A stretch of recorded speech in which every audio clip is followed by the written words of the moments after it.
অনেকদিন থেকেই প্রোগ্রামে ফেস করছি এবং আপনাদেরকেও কাছে পাচ্ছি, পাশে পাচ্ছি। আমি মনে হয় বলেছি যে আসলে এই যে আমরা প্রতিবাদ করছি ফেসবুকে বা এই যে আমরা বলছি প্রকাশ্যে এনে তাকে আমরা কিছু একটা করব, আমার মনে হয় যে এটা মনে হচ্ছে কথাই সীমাবদ্ধতা। কথায় সীমাবদ্ধতা না হয়ে এমন আইন প্রতিষ্ঠা করা দরকার যে যেখানে ধর্ষক কথাটাই আসবে, সেখানে যখন স্বীকারোক্তি আসবে হ্যাঁ আমি অপরাধ করেছি, তখন আসলে কোনো যাচাই না করেই সেই আইনে যেন তাকে নিযুক্ত করা হয়। শুধুমাত্র আজকে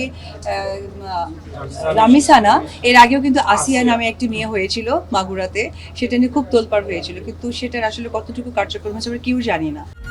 আরে ঈদ লাগছে মনে খুশির জোয়ার সবখানে, আরে ঈদ লাগছে মনে বিকাশ পেমেন্ট সবখানে।